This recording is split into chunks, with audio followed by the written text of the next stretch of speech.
Hi, everyone. I'm Chief Blackhawk, and I'm an alcoholic. And it sure is wonderful to be here. I enjoy being at any AA meeting. And I had quite a tour coming here, as Dale told you. You know, we Indians, when we rely on a white man for a guide,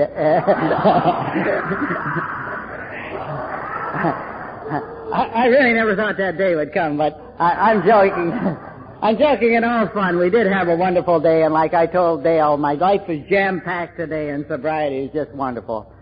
And the times that I can get to myself, the times that I can get away, and the times that I can spend alone today, I treasure very much. And Dale gave me those times alone today, I'll tell you. And I thoroughly enjoyed it. Yeah, I think he was kind of apologetic for the scenic tour that we took getting here. But really and truly, my wife and I, we did enjoy it because, like I said, our life is jam-packed. And I recall not too long, a year before I came into Alcoholics Anonymous, and I was living on the territorial skid rows of Detroit and in the streets and the alleys and the gutters and the garbage cans. And I had one day to myself that I had came out and I said, it's Christmas Eve and I'm going to have a good time. And the first likely white man that came by that looked very prosperous, he wasn't prosperous too long. And as a result, he was minus only $40, and I cussed him out for that. But I said I was going to have a good time, and as I went down and got all cleaned up and deloused at Sally's, I went down to the middle of Detroit in one of those good cocktail lounges, you know, and I was going to have myself a real drink, one that comes out of a bottle, a legitimate bottle, you know. And so I looked at myself, and I was having such a good time, and everybody was ho, ho, ho, Merry Christmas, you know. And I knew that as long as I continued to tell Indian stories, these white people would hang around and they'd buy me a lot of drinks. And the spirit was good, you know, and everything else. But I did happen to look in the mirror that was behind the bar. And as I did, I seen myself. And I seen how lonely I was, and I knew all the fun and all the joy that I was having at the moment would soon end, and I'd have to go back out in the streets. And I looked at myself, and I looked at myself 2 or 3 times, and I said to myself, and that image in the mirror, I said, you know, God, if there is a God, would you please just send me one person who would care? Just one person, that's all I'd like. Because I knew at that time I didn't have a single soul in the world that cared whether I lived or died.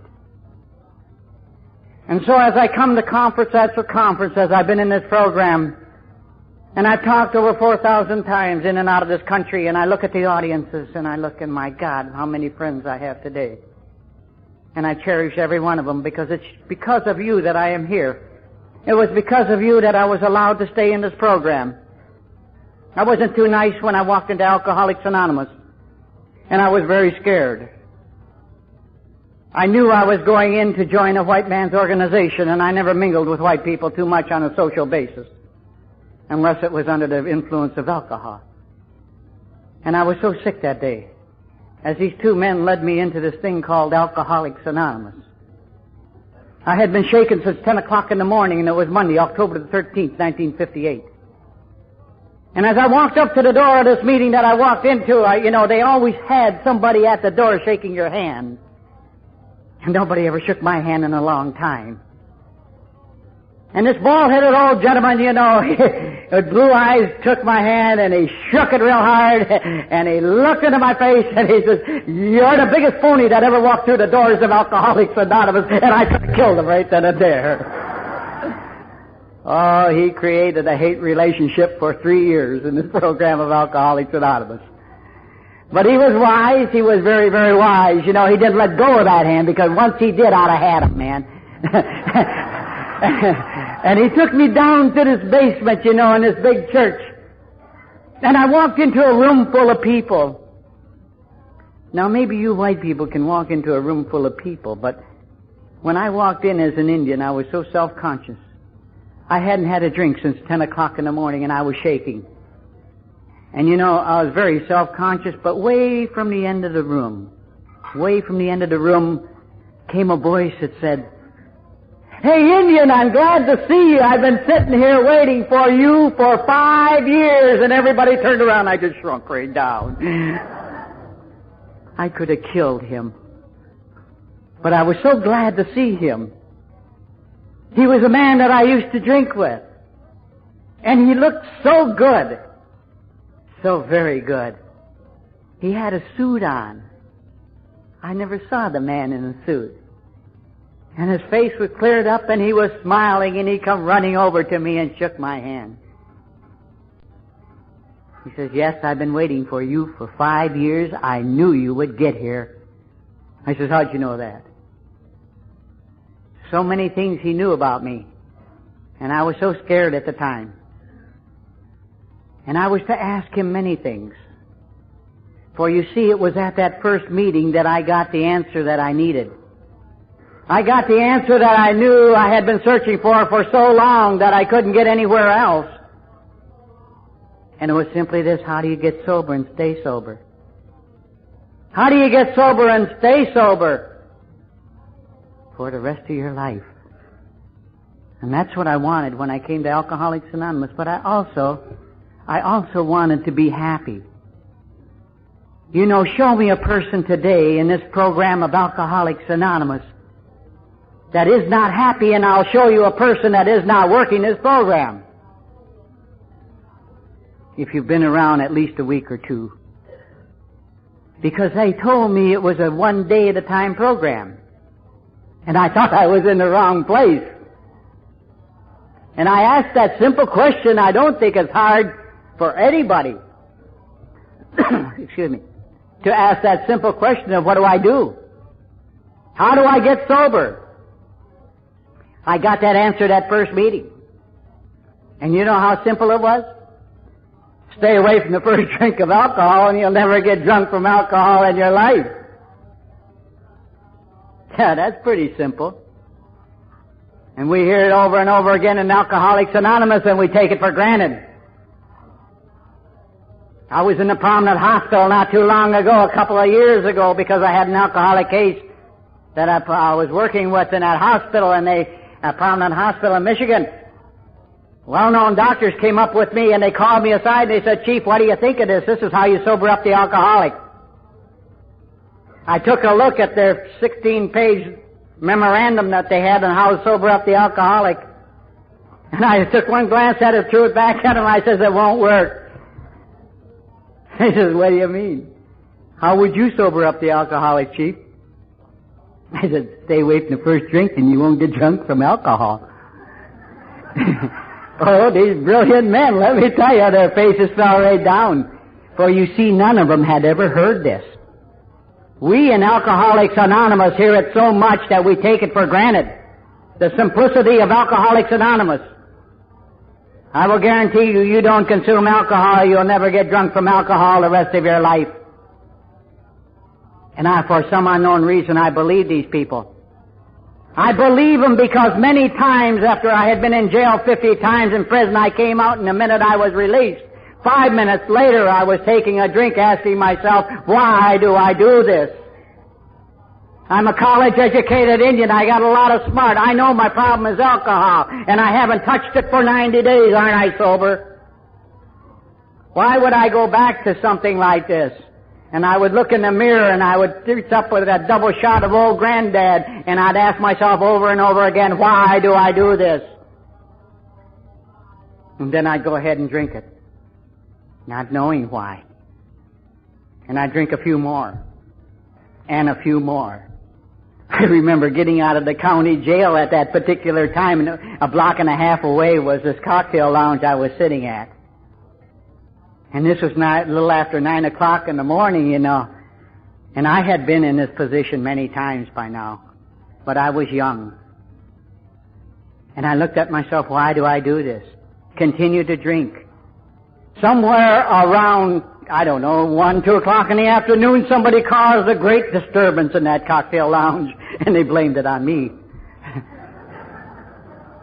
And so I went back to my reservation around the corner called the Oakland County Jail. And I met all of my good friends and they said, glad to see you, Chief. I'm glad you're back. The jail life became home to me pretty soon. And I was sick. And I passed out and I slept that night and I woke up in the morning doubly sick. And I knew at 9 o'clock I was going to have to go over and see John. And that was the judge. Him and I were on first name speaking terms by that time. And I was going to have to walk up to him again in front of his high and mighty desk, and podium that he looks down at you at. He picked up that big register on me, and he started to go through it like that, and I'm standing there sick. I wish he'd get this over with, man. He shook his head and he says, it seems to me you just got out of jail serving 90 days, didn't you? I says, yes, sir. Man, what I read here, he says, I'm sorry, I'm going to have to give you 30 more days. I took one look at him, and I was my bloodshot eyes, and I said, John, is that the best you could do? He says, no, make it 60, and back I went. Who, me, an alcoholic? I'm too young to be an alcoholic. I'm too wealthy to be an alcoholic. I'm too educated to be an alcoholic. Besides that, I'm an ex-GI. I need a little rehabilitation, a little readjustment. You white people are giving me a bum break. You're picking on me. So back in jail I went, but I had a little seniority in there. I actually didn't serve that 30 days. I think I went 11. They let me out again. But how many times had I came out and wondered and asked to myself, wasn't I sober? And I walked into that first meeting on the very first night, and you know what my sponsor said to me? Indian, if you don't take a drink for 20 years and don't consume alcohol, you're not necessarily sober. And that threw me. I didn't know what they were talking about. The outside world will call you sober if you don't drink. But not these AA people. I says, what do you mean? He says, Indian, you're suffering from a threefold disease called alcoholism. I said, whoa, back that up just a minute. Explain that a little bit better, will you please? They said, let me put it this way. You're not only physically drunk, you're mentally drunk, and you're spiritually drunk. And when you start talking about being drunk, I know what you're talking about. You do have a soul, don't you, Indian? I said, yeah, I sure do. He said, did you know that alcoholism affected that soul? Affected that soul? Kidding.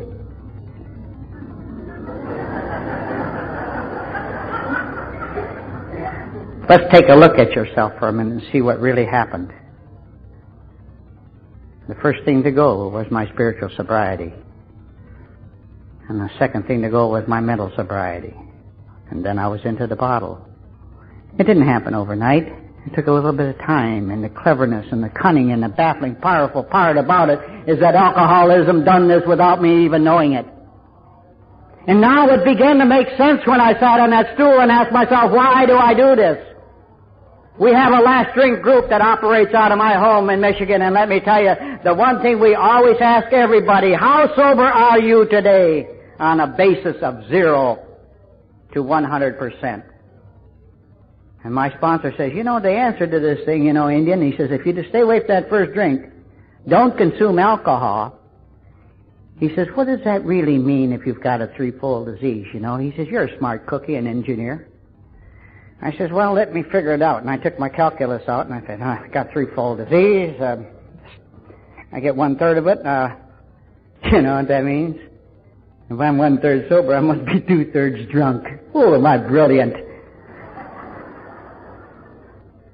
Yes, I had the answer now. I knew why. He says, you stay away from a drink and don't consume alcohol, you're only 1/3 sober. He says, come in here and get a little knowledge in your head. Go to meetings, read the big book of Alcoholics Anonymous, and get a little knowledge in your head, and you might gain another 15% of sobriety. 15 and 33 1/3 means what? Now, it comes the addition again. Still not 50%. He says, what we're going to ask you to do is every single morning from this morning forward, you're going to get down on your knees and ask God for help to stay away from the first drink of alcohol. I don't believe in God. How fortunate and blessed I was at that time. This man drank with me. And he says, look at Indian. He says, we didn't ask you to believe in God. We told you what to do. Jesus lied to them like you've lied to every white man you ever drank with.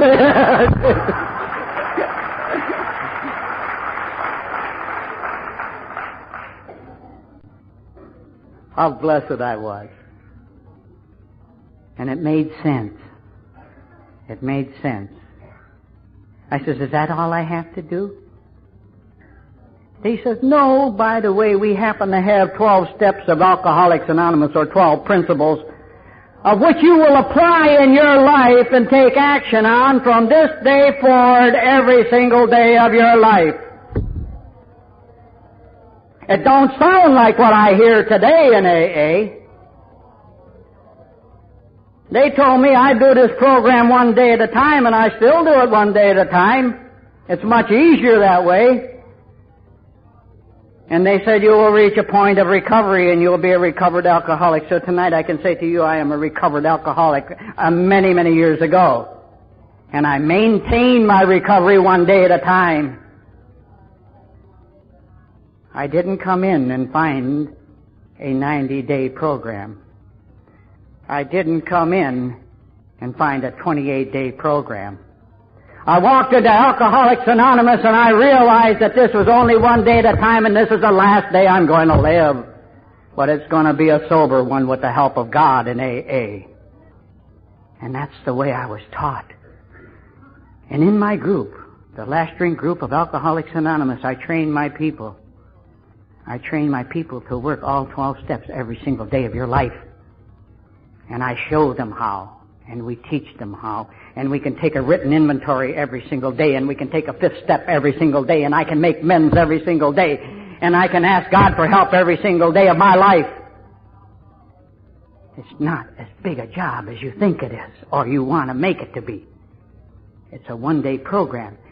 And logically it seemed real good to me, and I didn't have to have an education to understand what they were talking about, even though I was hungover and shaking. I realized one simple thing. I wanted to stay sober, and I didn't want to drink again.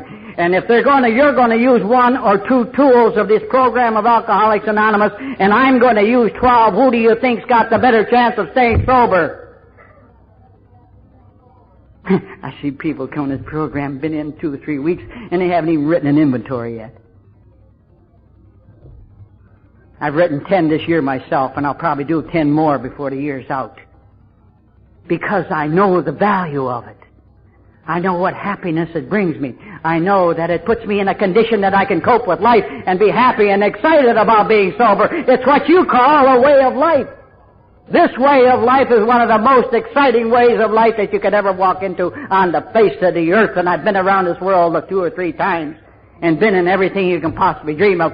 I got in here to hear Jack tonight, this afternoon, deliver to you that there are miracles here. Every one of us are a miracle, and we know it. Anything is possible with sobriety and the help of God. I know because it was performed in my life very shortly after I came in. And one of the greatest miracles that ever happened to me is simply this. Tonight, and for many years now, I can say to you, I love white people.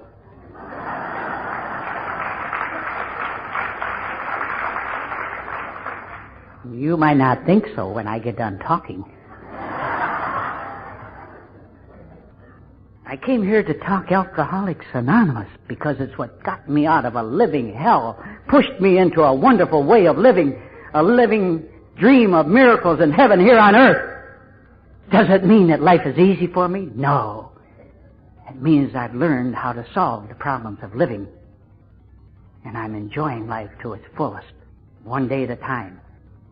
Just one day at a time, and it came very quickly for me because I went to meetings. You know, they hear 90 meetings in 90 days. If I'd have done that, I'd have been drunk. I went to 350 in 90 days. 2 meetings a day, 3 meetings a day, 4 meetings a day. Day after day after day, and I never stopped for the first 2 years of my sobriety. And so by just being there, I was bound to have learned something, but let me tell you something, I also grew very fast.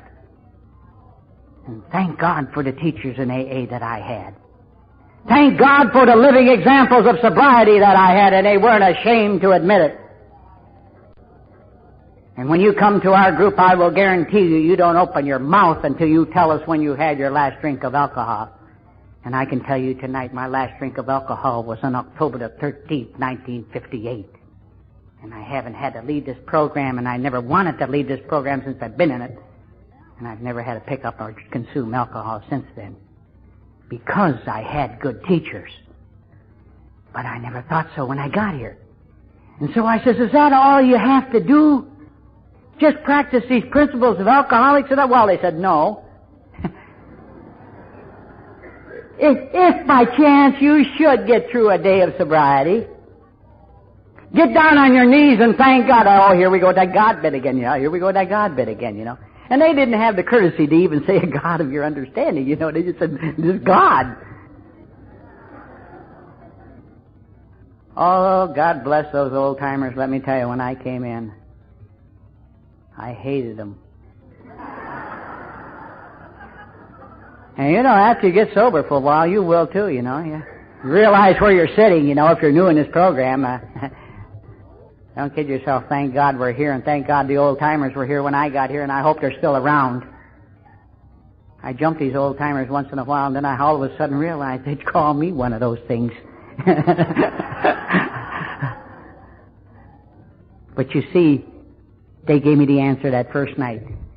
And the second night I went to a closed meeting. When when the closed meeting, they sit around and talk, and they tell such beautiful stories, And I listen to all of them, and I'm sitting there, a new man still shaking, And it finally came to me, I felt discriminated against. They waited for the last one, and then they called on me. And, of course, the boss was leading the table, that bald-headed old geezer, He's way down the end of the table. And he looked at me and he said, Sonny boy. God, I hated that name. He said, Sonny boy, he said, do you have any questions? Ah, boy, was I waiting for that one. I said, yes, sir, I certainly do. I've heard you white people talk about a lot of wonderful things about this thing called Alcoholics Anonymous and your sobriety. But the one thing I haven't heard is, when did you have your last drink of alcohol? That's what I came here for. That's the name of the ball game. And I pointed my finger at the guy across the table from me, and I said, you, buddy, how long has it been since you had a drink?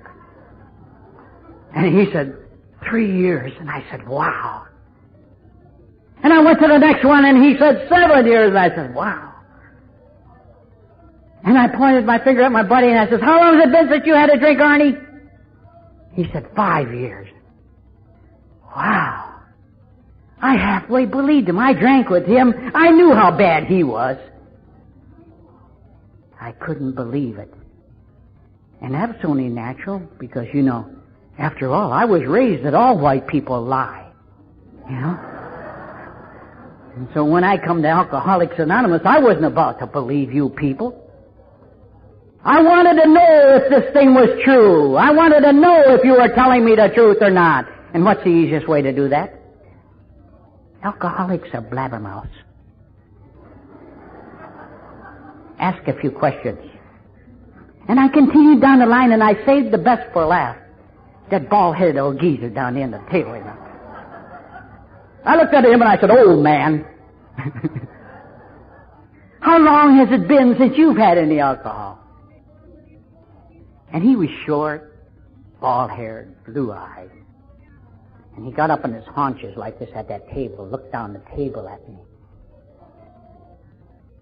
And he said, Sonny boy, I haven't had a drink in 11 years. And one look at you and it's going to be 11 more. God, I hated it.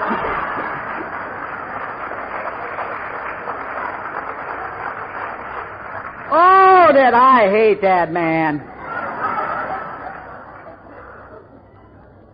Anytime he was at a meeting, I would be there at the front row, and I had my paper. I used to always write notes at meetings, when I first came. I had my paper, and I'd write everything down he was saying, because I was going to nail this joker one way or the other.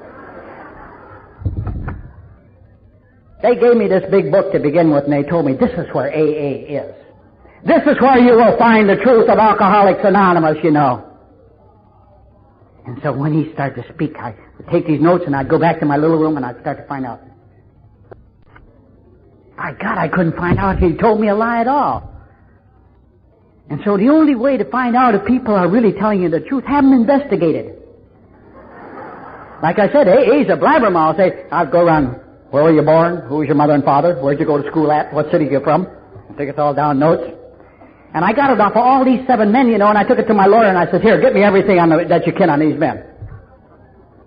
2 weeks later, he came back with a stack of papers this high. And all I had them, boy, I looked through there, you know.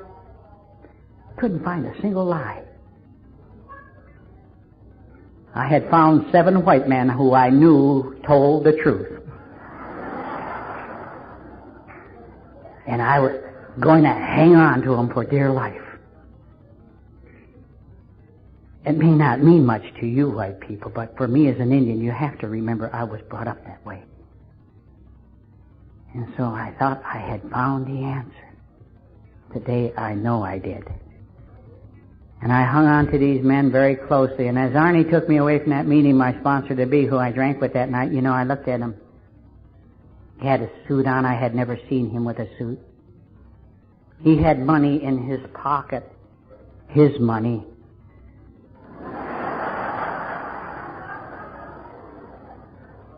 We walked out of the meeting and we went to a brand new car, his car. We had many cars when Arnie and I drank. But this was his car. And as I got into his car and we started to walk away, he was going to drive me back to the little room that I had acquired that day. You know, I noticed something very strange, and he began to talk about God. Not the way we used to talk about God, you know. And I would look at him and I marveled, and I couldn't put my finger on what was really wrong. And then all of a sudden I discovered what it was. He smelled like soap. He was clean. You gotta remember, I just came out of the territorial Skid Rows of Detroit and just crawled out of a garbage can and hadn't had a bath in 3 months. I wasn't used to smelling people who were clean, let alone recognizing what soap smelled like.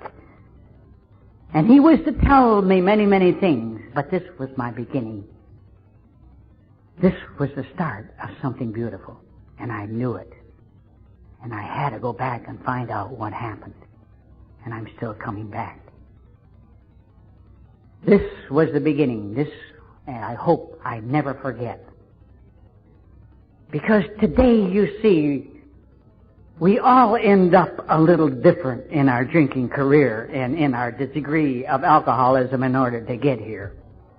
But I will guarantee you, every single one of us started out the same way. We picked up that first drink someplace along the line. And if you were like me, I don't know. But I will guarantee you, when I picked up my first drink of alcohol, I never said to myself, if I go at this thing hot and heavy for about 15 years, I can join AA. No way! I didn't come in here on a winning streak, I'll guarantee you, and although I had called AA, I didn't get in here by myself. There was no place else to turn. I had tried everything possible at that time, and there was no such thing as treatment centers then. And I had gone to doctors, I had gone to men of the cloth, I had gone to psychiatrists. Oh, they're cute. I love psychiatrists, you know. I went to them every week, every single Monday, you know, after you get off that alcoholic weekend, you know. And the best thing to do is go to a psychiatrist. And I went to him and paid him $40 every week for some brilliant information he used to give me. And you know what it was? He says, the trouble with you, young man, he says, you're an American Indian. Now, if you only stay off of the hard stuff and stick to beer and wine, you will be all right. And oh, did I love him. I paid him $40 a week to tell me that. Well, I eventually got back in jail, and I figured he wasn't doing me too much good. Through my religion, they told me I had to find Jesus Christ and go to church every single day, and I would be all right.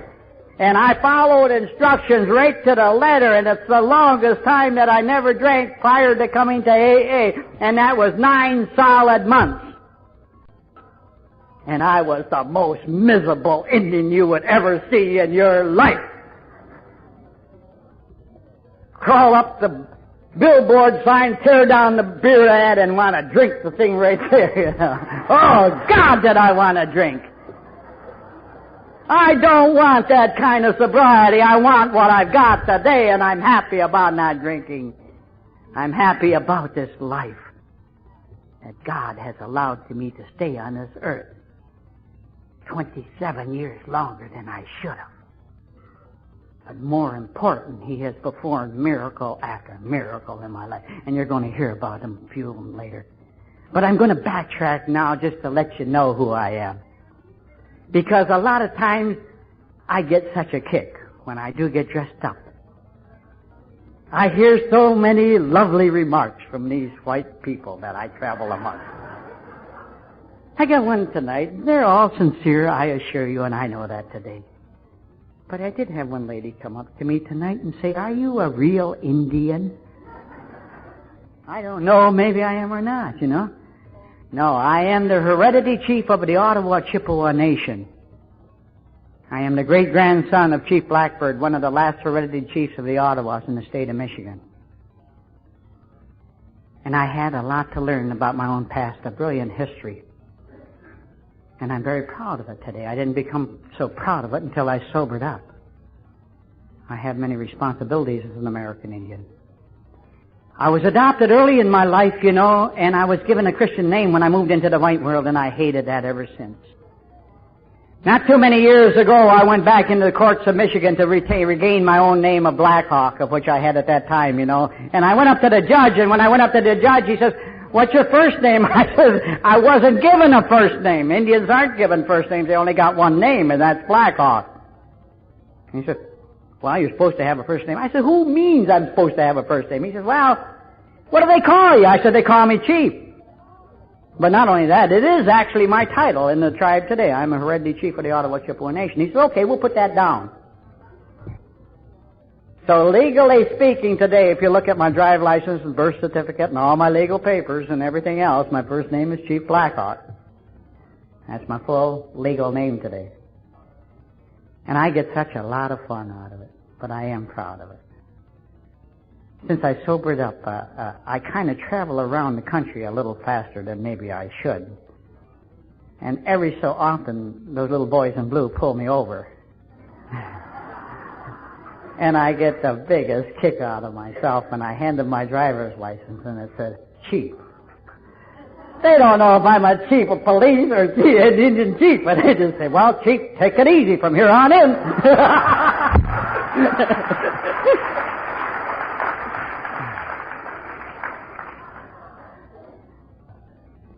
But I am proud of it today, and I do appreciate all questions that do come to me.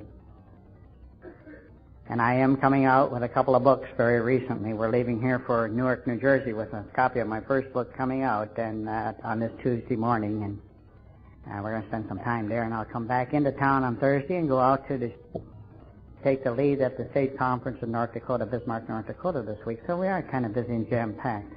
And thank God for that. Thank God for it.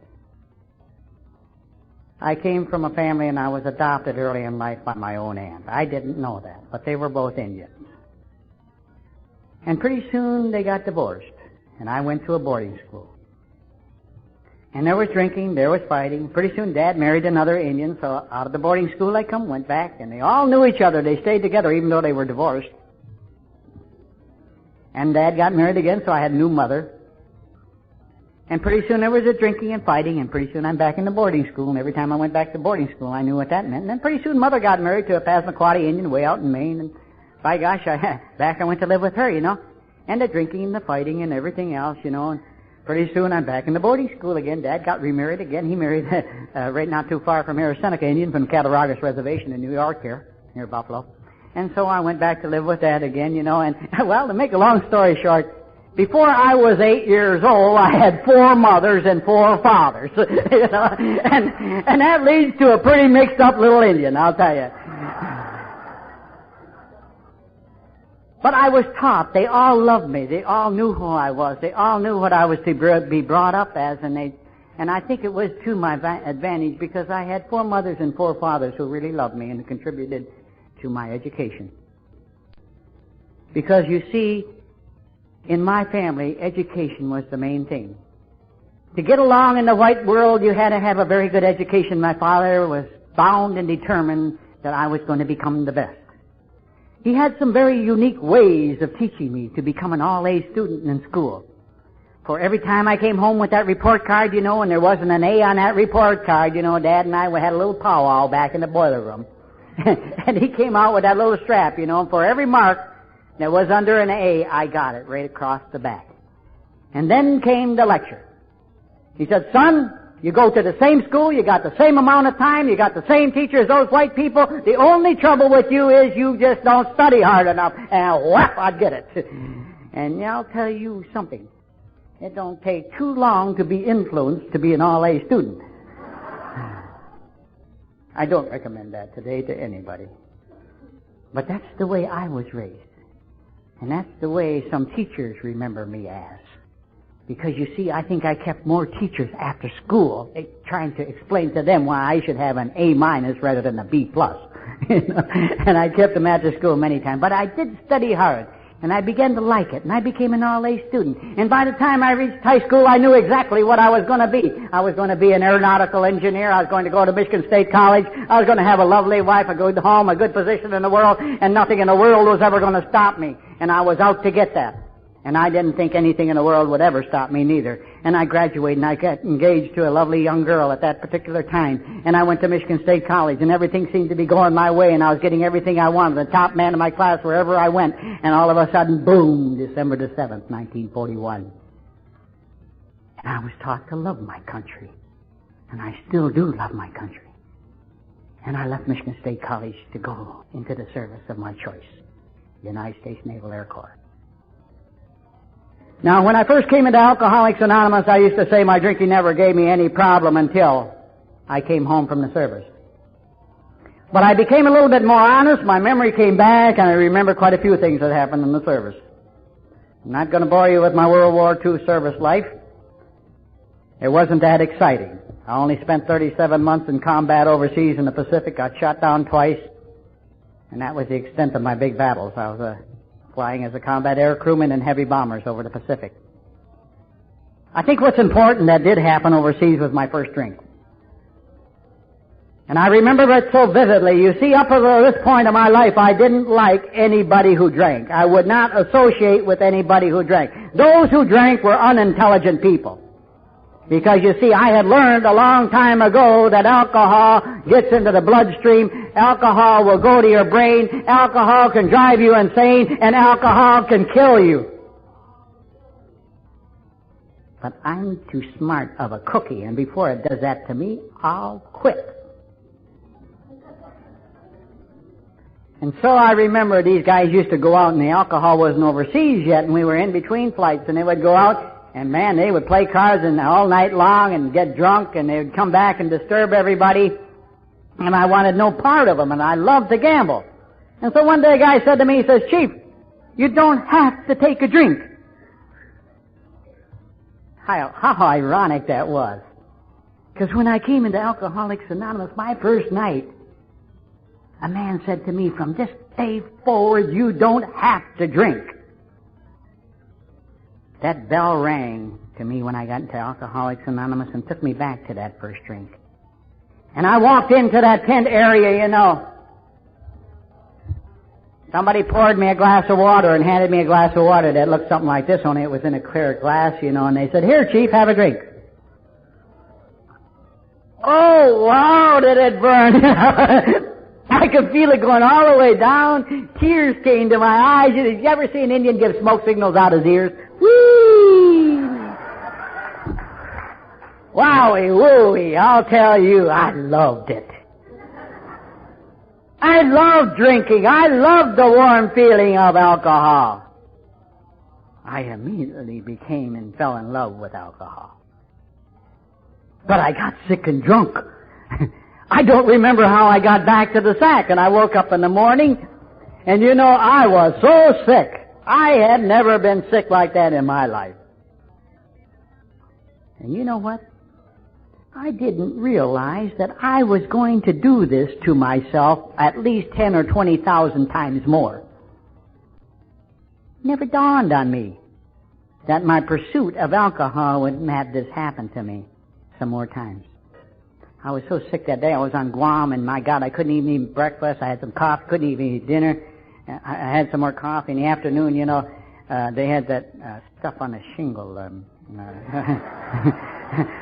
I must have a few SGIs here, you know. But I love that stuff, you know. And I got some of that down. I got some more coffee down. And after dinner, some guy said, "Hey, Chief, you want to go play cards tonight?" Zingo! I'm about the first one ready to go. Man, I just pursued alcohol with every vim and vigor in my body from that day forward. I learned to drink it. I learned to handle it. It made me feel good. I had found the answer to living. I could tell the Admiral to go to hell if I wanted to, you know. I could talk to anybody. You know, this was real wonderful. I felt so good. Alcohol gave this to me. I felt like a giant. I could have whipped the whole Japanese Navy all by myself. Lies. What a brilliant student I was when alcohol began to teach me. I didn't know that my language is about to change. I didn't know that I was going to start to use an altogether language composed of little beautiful four-letter words. Never used those in my life. But I did find something nice and amazing. I didn't have to go to church anymore. I didn't need that stuff anymore. I didn't need to be honest. I could lie. Oh, in the beginning, little white lies, you know. And they became whiter and whiter and whiter and whiter. As alcohol taught me to be very good in this field. Very dishonest. Like I said, I was a brilliant student. I learned fast and I learned quick. To give you a kind of an idea, when I came home from the service, I had $28,000 over and above what the Navy paid me. But what had also happened there at that particular time, let me tell you something, this little girl that I was engaged to, all you white guys, you know, you were getting those Dear John letters overseas. The girls were getting married on them, you know. And I said, good. No white man knows how to pick out a woman anyway, you know. But me, I'm an Indian. She'll wait for me. Besides that, look what she's getting, you know. She wouldn't dare. And so I was sitting on Saipan one day, and I got that proverbial Dear John letter. And I remember I was in a position to be covered up, and I had alcohol to fall back on, and I went down to the seashore and looked across the canyon, and I began to drink. And I think the bitter hatred toward the white people was instilled in me a little bit stronger at that particular time. And it was one of those times that you could drink and cry and drink and cry. You ever get in that position? Not get drunk, just drink and cry, drink and cry. And then I was to come home. After the war, I was very bitter. Very, very bitter, and it was my turn. Look what this country has done to me. I've given it the best years of my life, and oh, you talk about resentment. And you talk about hatred. It was fun time. And I was the master, and I was going to have fun. And I had plenty of money. Well, that's exactly what I did. I came home, I started to drink with the crowd, and the boys coming home and everything else. But pretty soon they began to disappear, and I didn't know where they went to. And pretty soon my father got on me about going to work. Oh, what a nasty word. And I figured, well, the money was running low, and maybe I better go to work. So I got a job.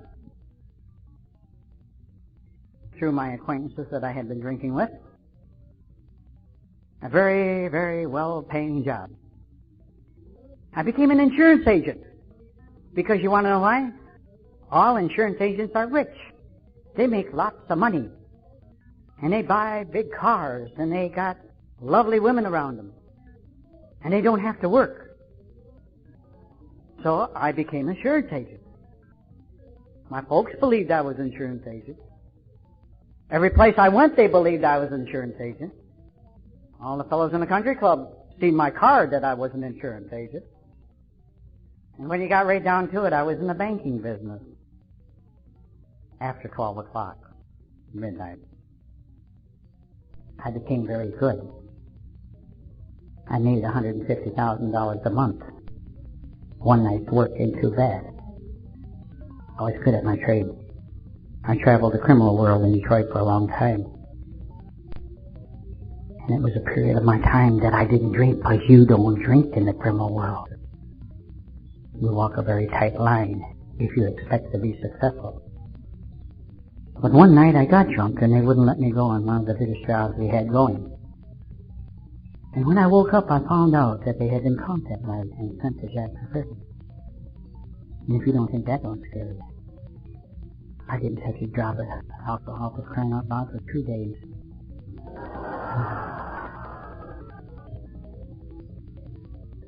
I got connected with another organization and I continued, but I was scared. I had to hire a bodyguard. I was stepping on a few toes, and if you've ever led this kind of life, you'll know what I'm talking about. It's not an easy life to lead. It's a tough life. Yes, I had a lot of money. I had a lot of worldly goods. And I traveled a fast circle. But I got scared. Full of fear. I could trust nobody. And for the first time in my life, I said, there must be something wrong with me. What's the answer? I know the answer.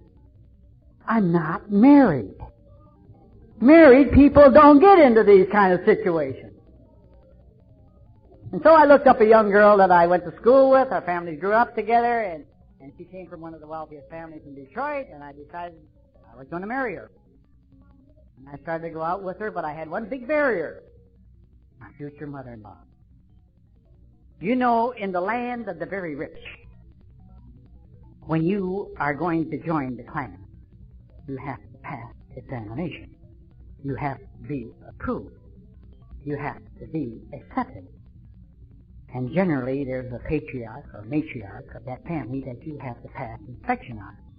And mine happened to be my future mother-in-law. And she was one of those very old German women. And she came from Billings, Montana. And for some unknown... Well, let me give you a pretty good idea what our relationship was. I tried my hardest. I brought her bonbons, chocolate, roses. I even kissed the old bitty one. Our relationship was something... Did you ever look at anybody and smile at them and they smile back at you and you hate each other's guts? That was kind of our relationship, you know. But she didn't have the advantage of Al-Anon, and of course by this time I'm a practicing alcoholic, although I didn't know it, you know. And she said one simple thing to me that turned the whole tide of events. And that was, she says, Walter, you can't marry my daughter. You tell an alcoholic he can't do something and you see what happens. 2 weeks later we were married. Brilliant father-in-law, loveliest father-in-law in the world. Give me $85,000 home, a place in his business, one of his cars, you know, and a membership in the private country club. Hey, we had it made. And she had just come out of finishing school. 2 young people, for crying out loud, that had the world by the tail, and we should have gone a long ways in this world. Except for one thing. I continued to drink. Oh, I covered it up many times. It wasn't too unusual. How could I be an alcoholic? And so that marriage was doomed right from the beginning. But one lovely thing did happen. A lovely little boy was born to me. And I was so proud of him. His name was Little Hawk. You'll read about him in my book. And I went through a long divorce proceedings over this custody battle for my little boy. And I remember when these white people took him from me. And I cried for 3 hours and you couldn't stop me. Until the day I die, I will remember his tears. And you still could not tell me I was an alcoholic. That drinking was interfering in a normal way of living in my life. You rotten white people, I'll get even with you yet. I don't know how. And the bitter hatred grew and grew and grew. I went back to college. I went back to Electronics University. Studied real hard. Didn't seem to be getting anywhere. This wasn't my answer. Korean War broke out, and I went back into the service for another hitch in the United States Navy. And it didn't take too long after I was in before I was up in front of the old man. I was in trouble. He looked at me and he says, Indian, he says, I don't know how you ever got that good conduct medal. And how many times was he to tell me that? All through my second hitch, I was in trouble. Before I was to re-enlist, I just got done doing 45 days in the Marine brig. And when I came out, I knew I would never make 20 years. And I had 10 in now. The year was 1952, and I was to come out of the service again. And I was to meet you lovely women. I just love you who fall in love with the alcoholic. Beautiful little blonde. Our families had known each other. But all of the things that had happened to me, she knew, the family knew, and yet she fell in love with me. And you know what she said to me? You know, Chief, I know you won't drink so much if we get married. Oh, did I love to hear that. Man, I thought that was great, you know, and so I decided to get married again. But basically, really, I knew she was in love with me. But what I got married for was just simple reason she was working and I wasn't. At this point in my life, I would go to any extent to get a drink. Around August of that same year, I'm walking down the street. I don't know what's happened. My wife hasn't been around, and I see her across the street. I run across the street, tap her on the shoulder, and I say, Dee, when are you coming home? And I'll never forget the look that she gave me when she turned around, and she says, Walter, don't you know we're divorced?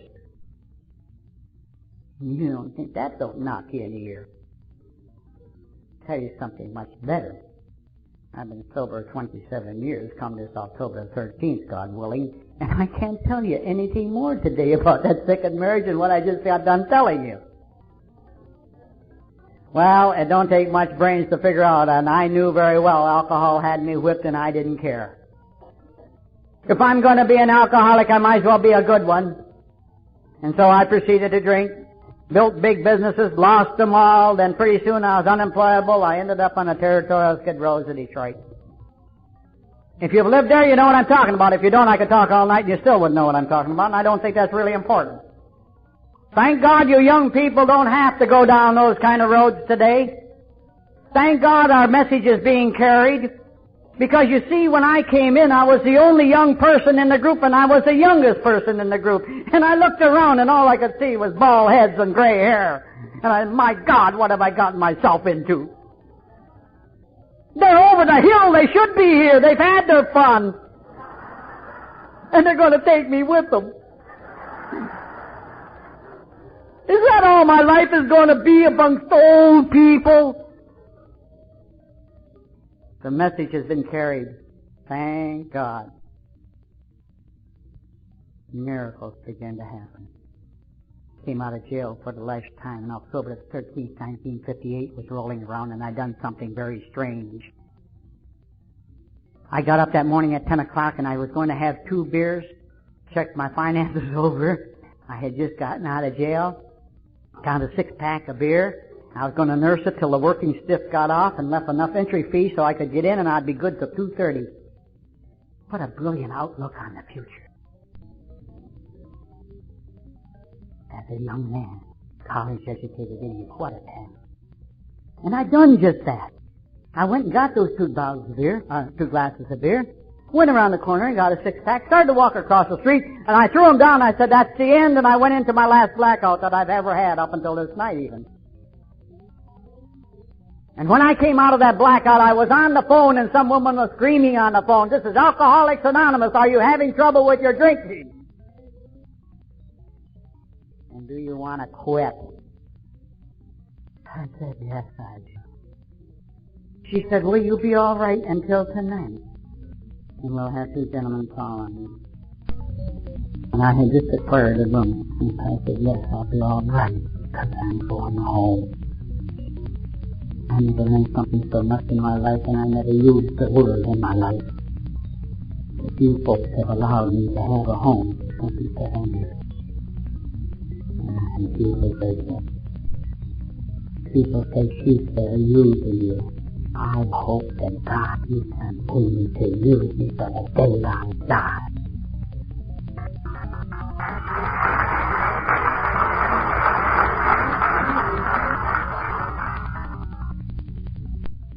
thought I was so brilliant in came into this program on my own.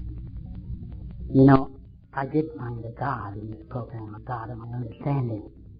And I know that day that phone call was made, I didn't make it.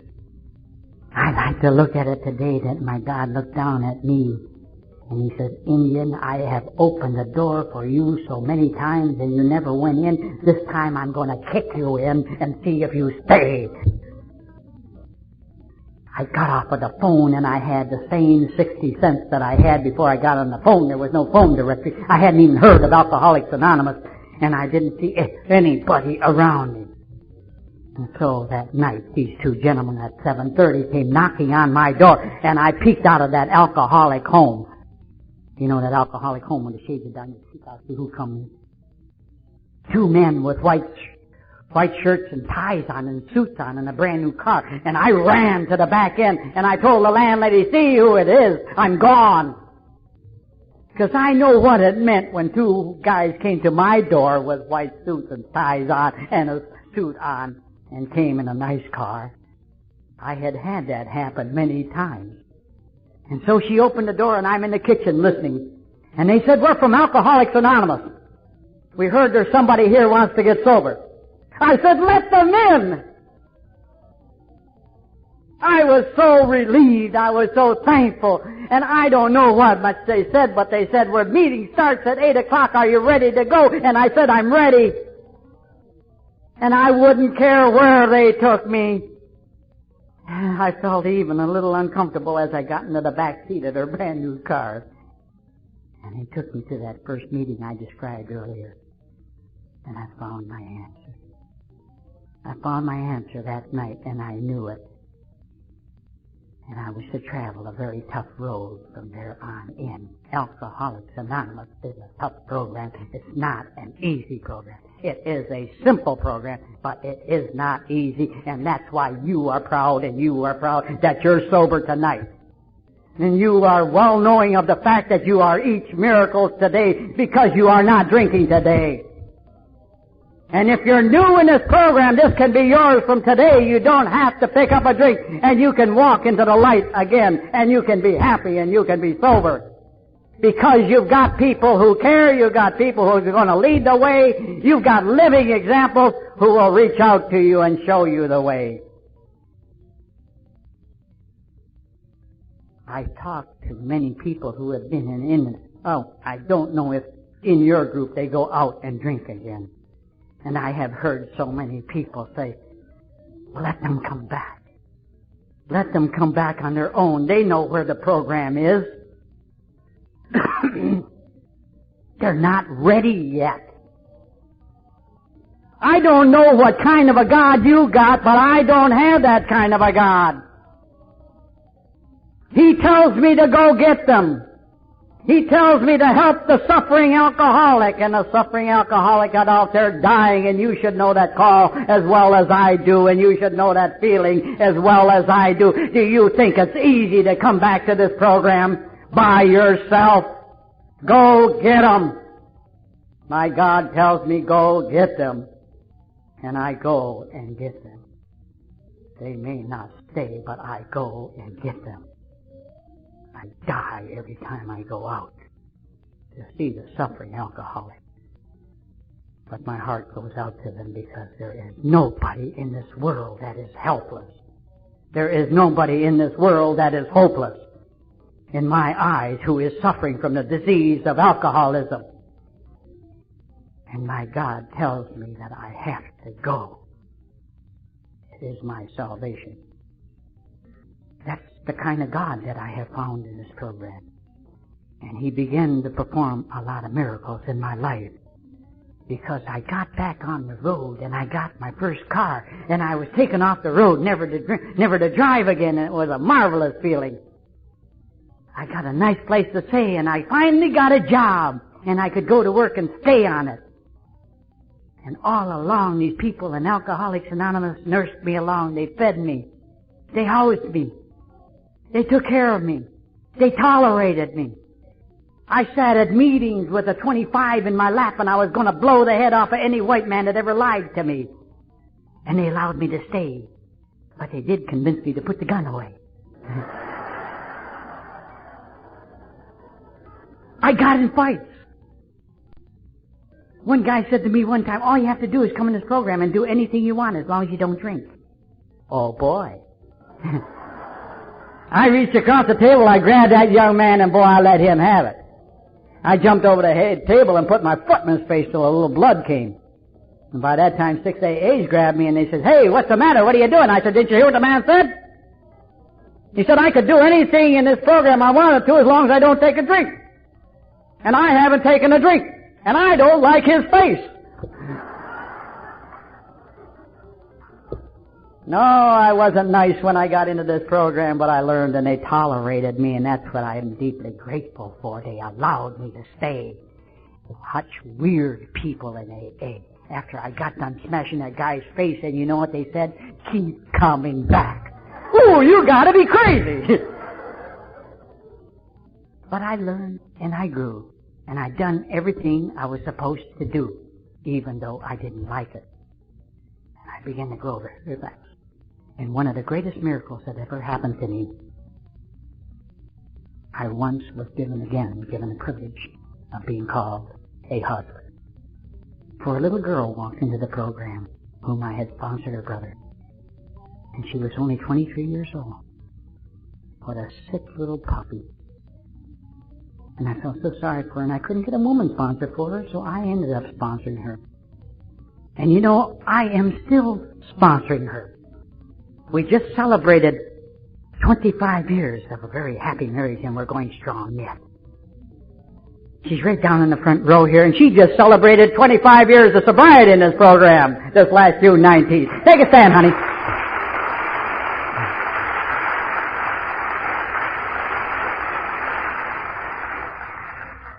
My God has been good to me, and I hope I never forget it. I don't want you to ever forget that alcoholic that leaves this program, because I just recently lost somebody who was very dear to me. I have got a lesson in grieving. I cried. I grieved my eyes out for 6 solid days until I got my answer from God. This little red-headed girl my wife and I were sponsoring with my photographer, who's contributed it to my book coming out, was very good in the program for a long time and left it after 6 months. And I never left her all through her last drinking. She passed away because she couldn't keep this program working in her life. And she was 29 years old. A beautiful, brilliant photographer. I cried, and I cried, and it hurt. And I asked my God, will you please let me know she is all right? On a Sunday night after she had died on Tuesday, I woke up at 4 o'clock in the morning because I had seen a vision of this beautiful redhead running away from me in the black corduroy pants that I've seen her in so many times, and a beautiful blue sweater. She ran toward that warm light that I've heard so many people describe as they run toward God. And she never turned around. And pretty soon the picture went out and some brilliant golden letters started to appear. And they appeared very vividly in a verse that scared me. And I woke up and grabbed a pencil and I started to write the words that I had seen. And I went back to sleep and I grieved no more. I cried no more. I'm going to close now by sharing that vision that I had seen on that night.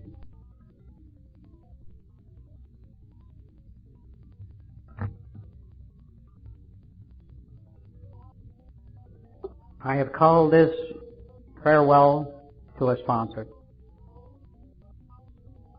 My God, My God, did she arrive okay?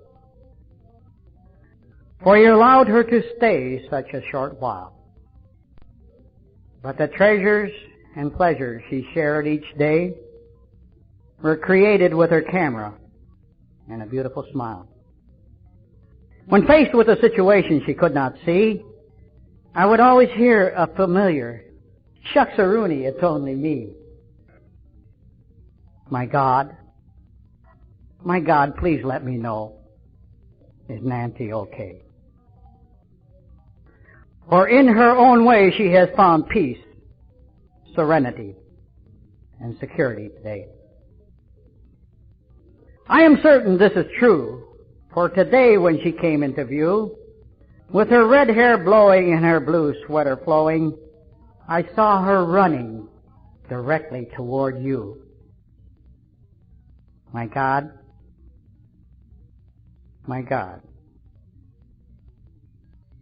I thank you today, for you have let me know that our Nancy is okay.